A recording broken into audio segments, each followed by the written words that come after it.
Please subscribe math.com and don't forget to hit the bell icon for more video updates.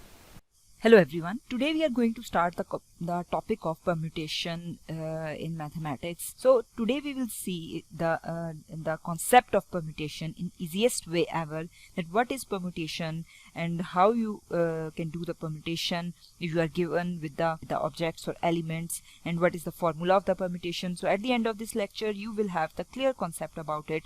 So keep watching till end.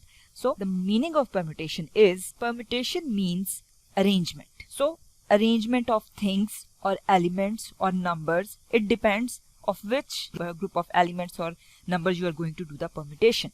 So the word permutation itself means arrangement.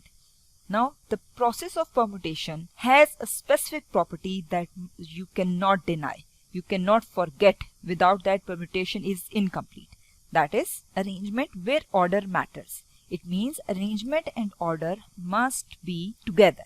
It means when you arrange something, its order matters. Or you can say that permutation refers to the all possible arrangements taking order in consideration. So let's see how we can say that the arrangement where order matters and what does it mean. We can have the example here. If you are given with the 4 letters of the ABC alphabet and you will be asked to find in how many ways you can arrange them, then here comes the concept of permutation.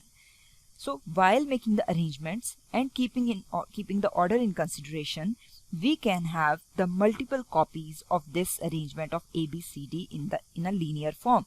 So we can say that we can arrange ABCD in a form like A, C, B, D, or A, B, D, C, or A, D, B, C, and so on. Now keep this in mind. One important thing that is to be noted here, that each arrangement differ from each other because the order matters in permutation. So these are all the permutation of the given 4 alphabets, and these 4 are not the only permutations of the given 4 alphabets, but we have to find as many as we can by changing the arrangements of A, B, C and D, or by changing the location of these 4 alphabets. So how we come to know that how many permutations are possible of these 4 alphabets, or how many arrangements of these 4 alphabets are possible? Although we can write it, but it is a long process. You need time, too much time, to write the combinations by changing their positions. So how we will come to know that up to how many arrangements we have to go? Here comes the question, that up to how many arrangements we can arrange these 4 alphabets. So as we have to consider the order, so we may have multiple arrangements of ABCD. If we don't take in the order in consideration, then ABCD will be the same as ACBD, ACBD will be the same as ABDC, and so on. It means it doesn't matter whether to write B before C or C before B or so on. So when we talk about the permutation and the order matters, then we have multiple arrangements of the given alphabets. So how we can decide it, how we will come to know that how many arrangements are possible of these 4 alphabets? Here comes the formula of permutation.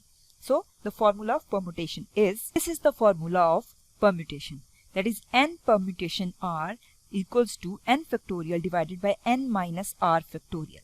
Now how we can interpret this formula? Now from the given example, n refers to the total number of elements in the arrangement. So n is equals to 4, that is the total number of elements in the given arrangement. Now what is r? R means by using how many alphabets you are making the arrangement. Here we are using all the 4 alphabets. You may also came across the questions that if you are given with ABCD, how many different arrangements you can form by using the 2 alphabets from them. So in that case your r will be different. But here we are making use of all the given letters in making the arrangements, so we must know that r is equals to 4 as well. So as both n is equals to 4 and r is equals to 4, so we can use these values and we can find the number of permutations or the number of ordered arrangements by using this formula. So we can say that we can calculate from here the number of permutations as NPR is equals to n factorial. N is 4. So 4 factorial, we have already discussed the concept of factorial in our previous lecture. You can refer to that lecture in order to understand it very well. N minus r, that is 4 minus 4 factorial. So here we will have 4 factorial divided by 0 factorial. 0 factorial is equals to 1 and 4 factorial is equals to 24. So what we have got is the number of arrangements or the number of permutations of these 4 alphabets if we taken them all together. Keep this in mind. This is the case. We will discuss in our next lecture about the types of permutation and how to deal with them. That is very important lecture. So stay tuned for that. Here we are just getting the concept of permutation. So NPR is equals to 24. That means there are 24 possible arrangements or the permutation of A, B, C, D if we are taking them all together. So the permutation here is 24 arrangements, ordered arrangements. So we have just used the formula and we have found the permutation. We have found the arrangements where the order matters. It just took less than 1 minute to find out the number of permutations. So how easier it is to use the concept of permutations to solve such problems. So that's all from today's lecture. Thank you.